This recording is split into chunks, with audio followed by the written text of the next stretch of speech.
Hello students, welcome to IAS by Heart. Welcome to today's comprehensive editorial analysis. In this analysis, there are various important articles starting from international relations to environment, ecology, etc. So without any further delay, let's get into today's video. Let's look at the first article of today, dealing with the bigger neighbor China. இந்த ஆர்டிக்கல்ல என்ன சொல்றாங்கன்னா India China இப்போ ரீசெண்டாக கல்வான் வேலி clashes அப்புறம் LAC issues இதெல்லாம் ஏன் திரும்ப ரெக்கரிங் ஆகிட்டே இருக்கு. ஒய் ஆர்என்பி இதை ஏன் நம்ம சால்வ் பண்ண மாட்டேங்கிறோம். ஒய் ஆர் இந்த டூ சைட்ஸ் டேக்கிங் ரெஸ்பான்சிபிலிட்டி, ஏன் அந்த பிளேம் ஷிஃப்டிங் நடந்துட்டே இருக்கு அப்படிங்கிறது தான் இந்த ஆர்டிக்கல்ல பேசியிருக்காங்க. நம்ம ஒரு கட்டத்தில் இப்போ வந்து now the forces are deployed back to their original places, peaceful deployment நடந்தாலுமே is this issue over ஆன்னு கேட்டா actually it is not over. So அதுதான் சொல்றாங்க, the Galwan signaled the collapse of edifice of bilateral relations built on the weak foundations. என்னென்ன weak foundation னா இன்னுமே demarcating line என்னங்கிறது நமக்கு தெரியாது. அதே மாதிரி we think that China is being too bullying.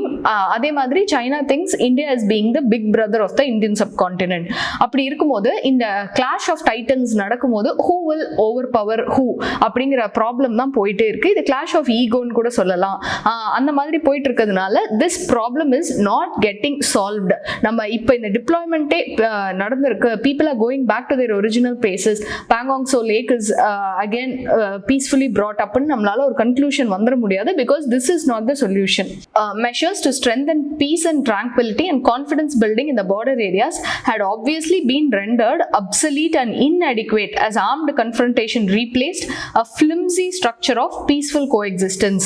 நம்ம peaceful coexistence நிறைய அக்ரிமெண்ட்ஸ்ல சொல்லியிருக்கோம். இந்த ஆர்டிக்கல்லேயே ஒரு few agreements 1993, 96, 2005 நிறைய அக்ரிமெண்ட்ஸ் நம்ம சைன் பண்ணியிருக்கோம். அதில் எல்லாம் நம்ம ரெப்படேட்டிவா யூஸ் பண்ண word peaceful coexistence. But the thing is, அந்த peaceful coexistenceங்கிறது we are not actually following it to letter and spirit. அதனால அந்த the foundation is very flimsy.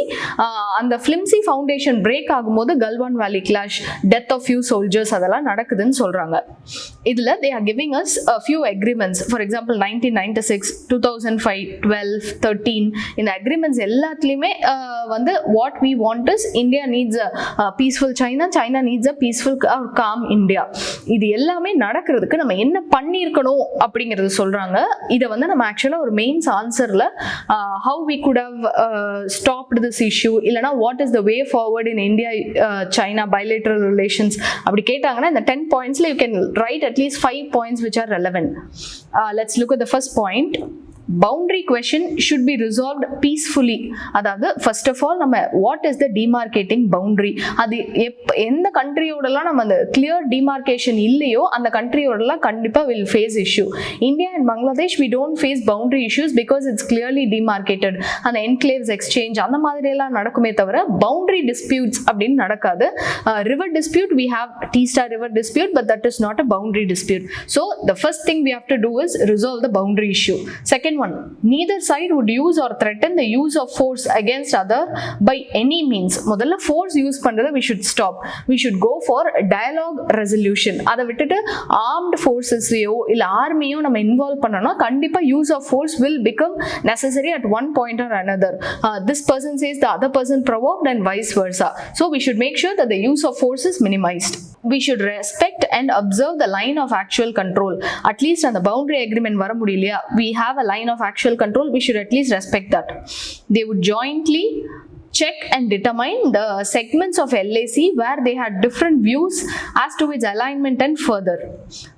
The next point is we have to speed up the clarification and confirmation of LAC since a common understanding of the line is necessary. இது எல்லாமே என்ன point revolve பண்ணுதுன்னா boundary issues should be solved. Demarcation is necessary. Military forces including army, border defense forces, paramilitary forces and major categories of armaments in mutually agreed geographical zones along LAC would be kept to a minimal level compatible with friendly and good neighborly relations and the requirements of mutual and equal security. முக்கியமான word mutual and equal security. For example இப்போ India வந்து ஒரு army people deploy பண்ணுது, அதே time China nuclear powered robots அந்த இடத்துல இப்போ அந்த line of actual control deploy பண்றாங்கன்னா that we cannot call as mutual and equal security. So we should make sure that both the borders are secured and it is equally secured, not one person is overpowered by the other person. Military exercises would be undertaken only at specified levels with prior notification being given near LAC. For example, இப்ப recent India conducted military exercise near India Pakistan border with US. அந்த மாதிரி இங்க ஏதாவது நடக்க போகுதுன்னா, அதாவது tension escalate ஆகாம இருக்கிறதுக்கு நம்ம என்னென்ன ஸ்டெப்ஸ் எடுக்கணுமோ அதெல்லாம் we should take அப்படின்னு சொல்றாங்க. If we are going to take any military exercises, be it air force or army or any exercises, we should make sure that it is priorly informed to the other person. Prior notice would be given regarding flights of combat aircraft within 10 kilometers from LAC. If border personnel of the two sides come face to face due to differences, they would exercise self-restraint and avoid escalation of the situation. இதுதான் Galwan Valley clashல நடந்தது. The people they fought அது first war of words இருந்தது. Then people started fighting with instruments. அப்புறம் it resulted in death of 20 brave soldiers. So அந்த மாதிரி பண்ணும்போது ultimately அந்த borderல இருக்கவங்களும் they are also humans. They have their own views, prejudices, biases. அந்த மாதிரி எல்லாம் இருக்கும்போது they have their own emotions. So we should make sure that we train our soldiers who are guarding the borders to restrain themselves getting into any violent clashes. The channels of communication and border personnel meetings in case of contingencies should be stipulated. இந்த 10 points நம்ம வேற எதுக்கு வேணாலும் எழுதலாம். அது இல்லாம இந்த ஆர்டிக்கல்ல என்ன சொல்றாங்க அப்படின்னா, சைனாக்கும் ரஷ்யாக்கும் இந்த மாதிரி தான் ப்ராப்ளம் இருந்தது. Russia and China relations already border issues நிறைய இருந்தது. அதனால நிறைய கிளாஷஸுமே வந்தது. Many people started there were loss on both the sides of the country. ரெண்டு சைடு ஆர்மி பர்சனலுக்கு ப்ராப்ளமா இருந்தது. அந்த மாதிரிலாம் இருக்கும்போது how they came to a conclusion, இப்போ they don't face much of the border issues. எப்படின்னு பார்த்தீங்கன்னா, being the bigger power compared to China, Russia is even a bigger country. அப்படி இருக்கும்போது Russia said, okay, these places is the bone of contention, we'll give these places to China. அப்படின்னு they came forward. And removal of S-20 intermediate range ballistic missiles, that is also a bone of contention. Okay, we'll not have it. அந்த மாதிரி a country which is usually very bigger is it expects the smaller country to surrender to itself. ஆனா அந்த மாதிரி நடக்காம the bigger country இந்த இடத்துல விட்டு கொடுத்த மாதிரி Russia did it. So that's why the relationship between China and Russia is still in a smoother pace. It committed the two governments to the reduction of military forces to the lowest level suited to normal good neighborly relations on equal basis for mutual and equal security. So aduketa madri there were many rounds of talks, both the countries agreed, and now the border tensions are reduced to a greater extent. The main characteristics of this confidence building measures are the willingness of a bigger power, Soviet Union, to undertake unilateral concession and asymmetric reductions in military strength. இப்போ அந்த மாதிரி ஒரு bigger nation இருக்கும்போது Russia could have deployed more forces because it has a longer border to guard. ஆனா what it thought was, இவ்ளோ resources நம்ம இதுக்கே waste பண்ணிட்டோம்னா to run a country it will become a problem. அதுவும் இல்லாம we cannot keep looking over our shoulder.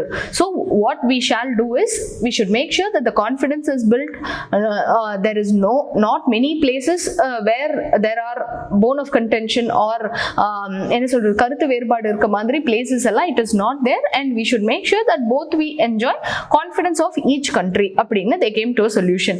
இந்த மாதிரி ஒரு ஸ்டாண்டை நம்மளும் கூட அடாப்ட் பண்ணலாம். இந்தியாவுமே என்னென்ன பிளேசஸ் எல்லாம் ப்ராப்ளமேட்டிக்கா இருக்கோ அதுக்கு we can hold dialogues between the commanders, and we should make sure that we move forward from this issue. Foundation கொஞ்சம் ஸ்ட்ராங்கா போடணும். அப்படி இல்லைன்னா திரும்ப இது நடந்துட்டே தான் இருக்கும். Doklam issue நடக்கும். Though it is not directly between India and China, India was indirectly involved. அப்புறம் இந்த மாதிரி கல்வான் வேலி கிளாஷ் நடக்கும். இது எல்லாமே ஏன் நடக்குதுன்னா, அக்யூமுலேட் ஆன டென்ஷன் அக்யூமுலேட் ஆகி ஒரு பாயிண்ட் ஆஃப் டைம்ல it will become a problem. இந்த மாதிரி if we leave it for a very long time, அது வாரா மாறுறது கூட chances இருக்கு. So we should make sure that the foundation is strong and the confidence building measures are truly actually building confidence. Okay, அதுதான் இந்த ஆர்டிக்கல்ல சொல்றாங்க. And coming to the next article, other governments might take the cue from Australia's law making platform. Recently Australia, what it did was it is based on the realization of severe power imbalance between the giant internet platform and news media. இது என்ன சொல்றாங்கன்னா, இப்போ Google, Facebook இது எல்லாமே எடுத்துக்கிட்டீங்கன்னா they are not generating news, they are only publishing the news. கூகுளோ ஃபேஸ்புக்கோ இந்த news reporters எல்லாம் போய் மைக் எடுத்துட்டு போய் ஏரியா சர்வே பண்றது, மக்கள் கிட்ட பேட்டி எடுக்கிறது, that is not what they are doing. That is what news channels are doing, various news channels. ஆனா இது எல்லாத்தையுமே பப்ளிஷ் பண்றது இல்லைன்னா நமக்கு ஒரு பிளாட்ஃபார்ம்ல எல்லாத்தையுமே ஒவ்வொரு நியூஸ் சேனலோட வெப்சைட் நம்மளால போய் பார்க்க முடியாதா? Okay, go to Facebook, go to எல்லார் பேஜையும் சப்ஸ்கிரைப் பண்ணா எல்லாமே நம்ம நியூஸ் ஃபீட்ல வந்துடும். அந்த மாதிரி இது எல்லாத்தையும் கம்பைன் பண்ணி ஒரு பிளேஸ்ல கொடுக்குற இடம் தான் தீஸ் கூகுள், ஃபேஸ்புக், இந்த மாதிரி ஜெயன்ட்ஸ், இன்டர்நெட் ஜெயன்ட்ஸ். ஆனா இப்ப பாத்தீங்கன்னா அவங்களோட ரெவென்யூ இந்த நியூஸ் ஐட்டம்ஸ்ல இருக்கிறது இல்ல, அதை விட்டுட்டு அட்வர்டைஸ்மெண்ட்ல இருக்கு. ஸோ அவங்களோட ஃபோக்கஸ் எல்லாம் அட்வர்டைஸ்மெண்ட்ல இருக்கிறதுனால தான் தே ஆர் கோயிங் ஃபார் அது என்ன saving people's data, phone numbers, privacy policy breach, இது எல்லாமே நடக்குது. இஃப் தீஸ் ஃபார் எக்ஸாம்பிள் இப்போ நியூஸ் ஏதாவது ஒரு நியூஸ் சேனல் இருக்குன்னு வைங்களேன், அந்த நியூஸ் சேனலோட நியூஸை எஃபில பப்ளிஷ் பண்ணணும்னா if they start getting the news from them, அப்படி போச்சு அப்படின்னா தென் we can have அவங்களோட ஃபோக்கஸ் வேற எங்கேயும் போகாது, நியூஸ் வாங்குறது அதுலயே அவங்களுக்கு ரெவென்யூ ஜென்ரேட் ஆயிருச்சு. So privacy policy, stealing of users data, இதுக்கெல்லாம் அவங்களுக்கு போக வேண்டிய அவசியமே இருக்காது. இப்போ the only source of revenue for Google, Facebook, Twitter எல்லாமே அட்வர்டைஸ்மெண்ட்ஸ் ஒன்லி. ஸோ அதனால இப்போ அட்வர்டைஸ்மெண்ட்டே இப்போ எனக்கு வந்து ஒரு பர்டிகுலர் விஷயம் பிடிக்கும் அப்படின்னா இப்போ ஐ லைக் வாட்சிங் movies Morna movie related trailers, teasers இதெல்லாம் மட்டுமே அட்வர்டைஸ்மெண்ட் ஃபீட்ல வந்துட்டே இருக்கும். ஸோ அட்வர்டைஸ்மெண்ட்னால மட்டும்தான் ரெவென்யூ வருதுங்கிறதுனால கஸ்டமைஸ்ட் அட்வர்டைஸ்மெண்ட் கொடுத்தா என்ன? இஃப் நீங்க கூகுள் பண்றீங்க, இப்போ நியர்பை ஹோட்டல்ஸ் ஏதாவது இருக்கு அப்படின்னா உங்களுக்கு ஹோட்டல்ஸ் ரிலேட்டட் எல்லாமே கூகுள் ரிலேட்டட் ஆப் ஃபேஸ்புக்லயும் வரும், வாட்ஸ்அப்லயும் ஆட் வரும். இந்த மாதிரி வரும்போது கஸ்டமைஸ்ட் அட்வர்டைஸ்மெண்ட் போனா நமக்கு இன்னும் ரெவென்யூ ஜென்ரேட் ஆகும். That is what they are doing. So அவங்க ஃபோக்கஸ் எல்லாத்தையும் அட்வர்டைஸ்மெண்ட்லேருந்து to pay news channels, news வெப்சைட்ஸோ சேனல்ஸோ. இப்போ கூகுள் வழியாக போய் நீங்கள் ஒரு நியூஸ் படிக்கிறீங்க, ஹிந்து நியூஸ் பேப்பரோட வெப்சைட் போறீங்கன்னா if Hindu news paper has to pay Google, அவங்களுக்கு அது மூலியமாகவே ரெவென்யூ வந்துடும். ஸோ அட்வர்டைஸ்மெண்ட்டில் ஃபோக்கஸ் போகாது, யூசர் டேட்டா திருட மாட்டாங்க. அந்த மாதிரி ஒரு ப்ராசஸ் அண்டர்ஸ்டாண்ட் பண்ணிக்கிட்டு Australia has framed a law.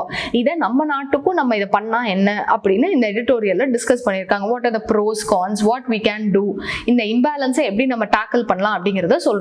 Moving on to the next one, adding heft to diplomacy with some help from science. இப்போ வந்து நம்ம we are vaccine diplomacy அப்படிங்கிற டேர்ம் இப்போ ரீசெண்டாக காயின் ஆயிருக்க ஒரு டேர்ம். இதுக்கு முன்னாடி we have seen various kinds of diplomacy. For example, sports diplomacy இருக்கு. Whenever India Pakistan இப்போ என்ன சொல்றது, when they have a cricket match, அவங்க நம்மளோட patriotism it will be at higher levels. And நமக்குள்ள இந்த இந்தியா பாகிஸ்தான் நமக்கு இருக்க டென்ஷன் அந்த பிளேயர்ஸ் அந்த exhibit பண்ணாதப்போ we don't exhibit that kind of tension. அவங்க பாரு ஒரே ஃபீல்ட்ல விளையாடுற ரெண்டு பேருமே எவ்வளவு தூரம் என்ன சொல்றது கார்டியலா இருக்காங்க, நம்ம வந்து இப்படி இல்லையே அப்படின்னு தட் பிகம் ஸ்போர்ட்ஸை வச்சு டிப்ளமசி. அதே மாதிரி இப்போ Olympic diplomacy between north Korea south Korea நடந்தது, பிங் பாங் டிப்ளமசி டென்னிஸ் வச்சு நடந்தது. அந்த மாதிரி இப்போ ரீசெண்டா நடந்துட்டு இருக்குது வேக்சின் டிப்ளமசி. எப்படி India can become friends with various Nations. நமக்கு இப்போ நிறைய நேஷன்ஸ் கூட we are on rough edges னு வச்சுக்கலாம். ஃபார் எக்ஸாம்பிள் ஸ்ரீலங்கா, ரீசெண்டா Sri Lanka cancel one of the project that India and Japan had to do, develop a port. அப்படி இருக்கும்போது we are sending many vaccines to Sri Lanka. அந்த மாதிரி ஸ்ரீலங்காவோட we are practicing vaccine diplomacy. Maldives, Mauritius, இந்த மாதிரி various countries.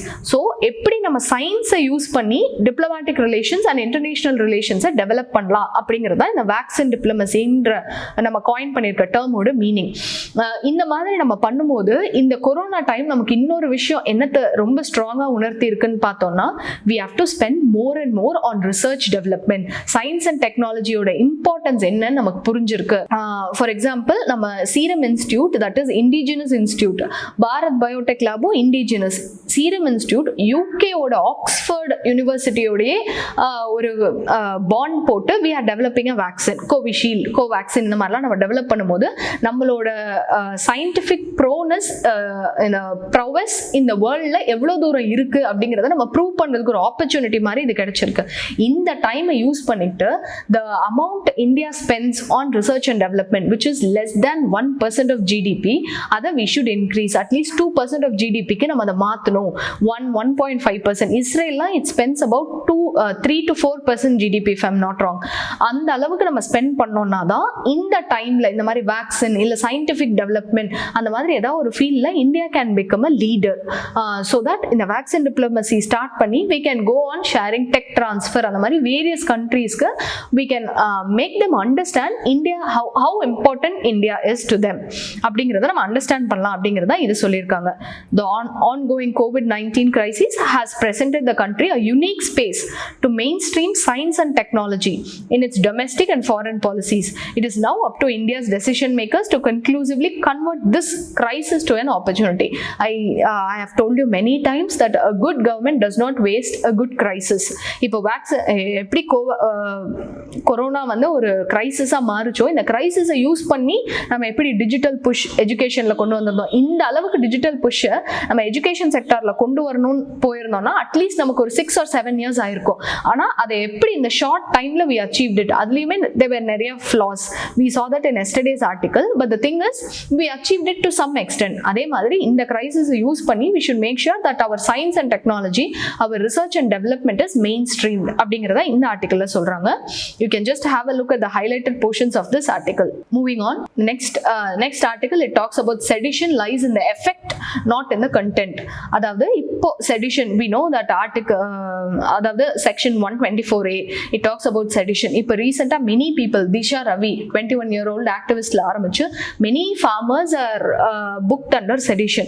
இந்த sedition lawல என்ன ப்ராப்ளம்னா this was an archaic law. It was introduced by the British because freedom அது இதுன்னு சொல்லிட்டு நம்ம யாரும் பேச்சு எடுத்துற கூடாது அப்படிங்கிறதுக்காக ஆரம்பிச்ச இந்த ஒரு லா. இதுல ஒரு பியூட்டி என்னன்னு பாத்தீங்கன்னா இப்போ ரீசெண்டா இந்த லா பிரிட்டிஷ்லயே அபாண்டன் பண்ணிட்டாங்க. there is no more sedition law in British. ஆனா பிரிட்டிஷ் இம்ப்ளிமெண்ட் பண்ண அந்த லாவை இன்னமும் நம்ம ஃபாலோ பண்ணிட்டு இருக்கோம். ஸோ இதோட ரெலவன்ஸ் என்ன இருக்கு அப்படிங்கறத நம்ம யோசிக்கணும் அப்படின்றது ஃபர்ஸ்ட் பாயிண்ட் இந்த ஆர்டிக்கல்ல சொல்றாங்க. செகண்ட் பாயிண்ட் என்ன சொல்றாங்கன்னா செடிஷனுங்கிறத நம்ம எஃபெக்டை வச்சுதான் பார்க்கணும், கண்டென்ட்டை வச்சே பார்க்க கூடாது. இப்போ நீங்க ஒரு ஸ்டேட்டஸ் அப்டேட் பண்றீங்க, கவர்மெண்ட்டை கிரிட்டிசைஸ் பண்ணியோ இல்ல வந்து அப்போசிஷன் பார்ட்டியை கிரிட்டிசைஸ் பண்ணியோ ஏதோ ஒரு ஸ்டேட்டஸ் அப்டேட் பண்றீங்க. நீங்க ஸ்டேட்டஸ் அப்டேட் பண்றீங்க, அது ஒரு 10 பேர் லைக் சரி 100 பேரே லைக் பண்ணட்டும், அதனால என்ன நடந்துருச்சு, அதனால ஒன்றும் நடக்கலையா, அப்பெல்லாம் one cannot be booked under sedition. செடிஷன்ல எப்போ நம்ம ஒருத்தவங்களை புக் பண்ணலாம்னா you are saying something, it is provoking unrest among the society, அந்த மாதிரி ஏதாவது ஒரு எஃபெக்ட் நடக்குது அப்படின்னா தான் நம்ம அந்த செடிஷனை நம்ம அப்போதான் நம்ம அதை வந்து செடிஷன் இல்லைனா it should be banned, this content is highly outrageousன்னு நம்ம அப்போதான் சொல்லலாமே தவிர ஒரு கண்டென்ட் ஒருத்தவங்க போடுறாங்க I am unhappy with the government, I am unhappy with the way the government is treating the farmers, இல்லைனா I am unhappy with the scheme யாராவது ஒருத்தவங்க சொன்னாலே, அதாவது கண்டென்ட்டா அவங்க ப்ரொடியூஸ் பண்ணாலே அதுக்கு செடிஷன் அப்படி நம்ம கேஸ் போடுறது கரெக்டா இருக்காது. we should wait how it is in a panning out, what is happening in the society அப்படின்னு நம்ம அதை வெயிட் பண்ணி தான் பார்க்கணும் அப்படிங்கிறது ஆக்சுவலா இந்த டைட்டில்லயே அதுதான் சொல்றாங்க.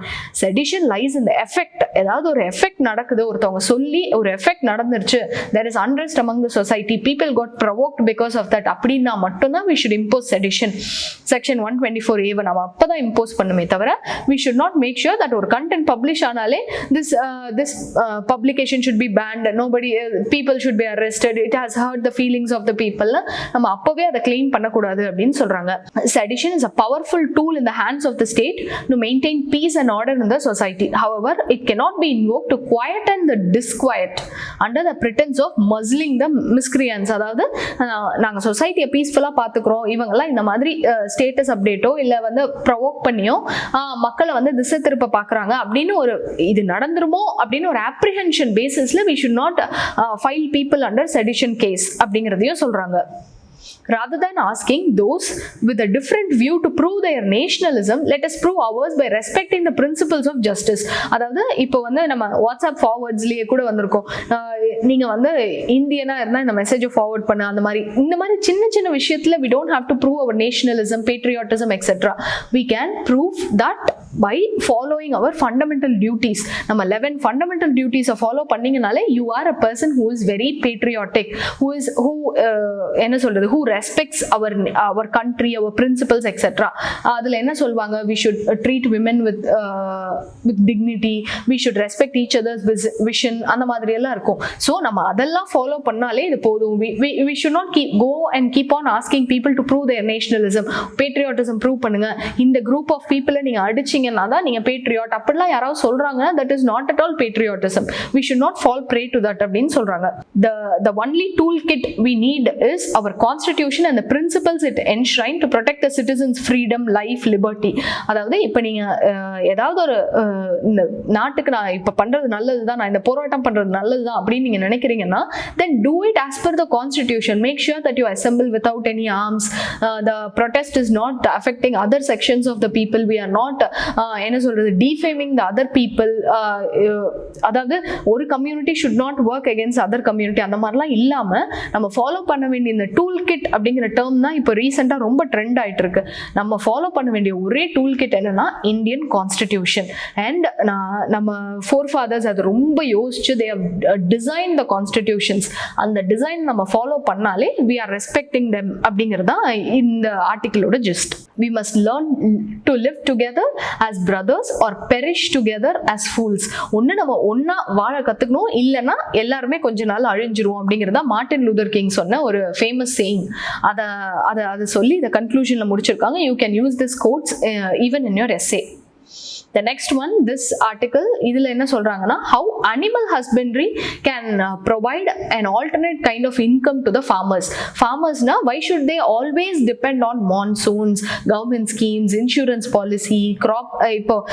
இப்போ ஒரு பயங்கரமான கவர்மெண்டே போயிட்டு இருக்குன்னா monsoon ஃபெயிலியருக்கு how the government can take responsibility? No, it cannot.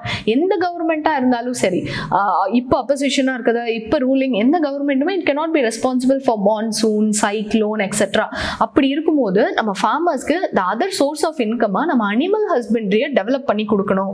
Because the overall potential investment opportunity மட்டும் எவ்வளோ இருக்குன்னு பார்த்தீங்கன்னா 1,40,000 crores ஆப்பர்ச்சுனிட்டி இருக்கு.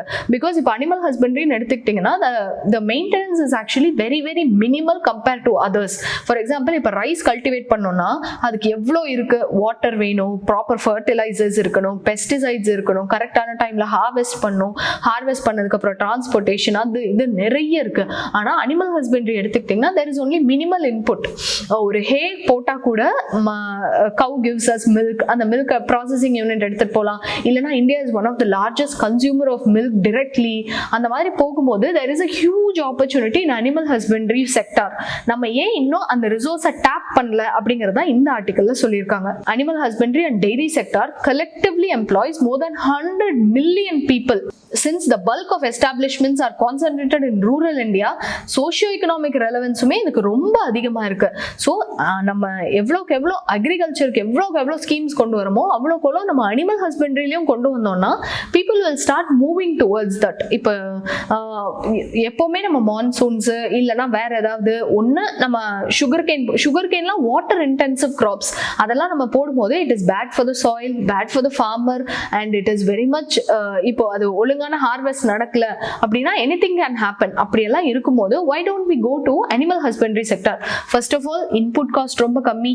Second, anybody can do it, even a neophyte, people who is very new to this field, அவங்க கூட இதை பண்ணலாம். The third thing is it has high employment opportunity, many people can be employed in it. The fourth one is it has the most of the animal husbandry is concentrated in rural India. Rural India தான் இப்போ ரொம்ப suffer ஆகுறாங்க. Farmer suicides is happening more in rural India. So rural India first நம்ம மேல கொண்டு வரணும்னா we should make sure that the animal husbandry is developed. Next one, currently there is an infrastructure gap of about 120 to 130 million metric tons, which translates into an investment potential of about 20,000 crores. So இந்த அளவுக்கு we should make sure that our infrastructure, for example cold storage, chilling infrastructure, collection centers for milk coolers, அந்த மாதிரி இன்ஃப்ராஸ்ட்ரக்சருக்கு நமக்கு இவ்வளோ gap இருக்கு. இதை நம்ம focus பண்ணோம்னா maybe our farmers will shift from animal based economy, plant based economy ல இருந்து நம்ம cow based economy மாறுறது கூட சான்ஸ் இருக்கு. We should go for innovative solutions. The ministry in collaboration with Invest India has invited ideas from domestic startups for the development of new varieties of green fodder, enriched animal feed, etc. For example, இப்போ goat milk, cow milk ல soap, cosmetics லாம் கூட தயாரிக்க ஆரம்பிச்சிட்டாங்க. இந்த மாதிரி நம்ம innovative solutions போக போக what ultimately farmers need, அவங்களுக்கு தெரிஞ்ச living with nature ஓட இருந்து but they also need some income to sustain themselves. Why can't we go for some innovative solutions like this அப்படின்றத இதுல வந்து they are making us to think.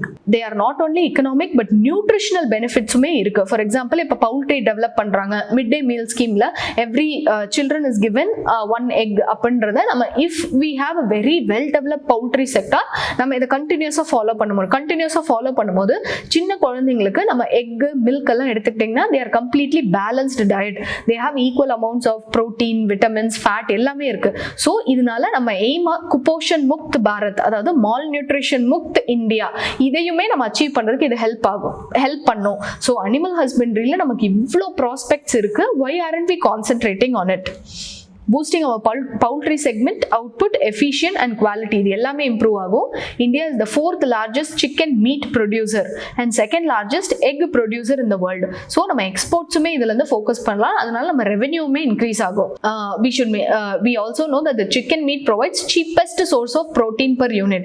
இந்தியாலயே malnourished and hidden hunger எவ்வளவு தூரம் இருக்குன்னு நமக்கு தெரியும். Sustainable development goalsல நம்ம ஃபர்ஸ்ட் கோலே to eradicate poverty, make sure people don't suffer from hunger, இதெல்லாம் தான் இருக்கு. ஸோ இதெல்லாமுமே நம்ம அனிமல் ஹஸ்பண்ட்ரியை ஃபாலோ பண்றதுனால ஃபார்மர்ஸ்க்கு மட்டுமே ஹெல்ப் இல்லை, ஹோல் இந்தியாவுக்குமே it will become helpful. And upgradation in poultry infrastructure will closely intertwine with social justice outcomes also, because it also has the potential of employing many people. So அதுக்குமே இது ஹெல்ப்ஃபுல்லா இருக்கும். இதுல multifold advantages இருக்கு அப்படின்றத இதுல சொல்றாங்க.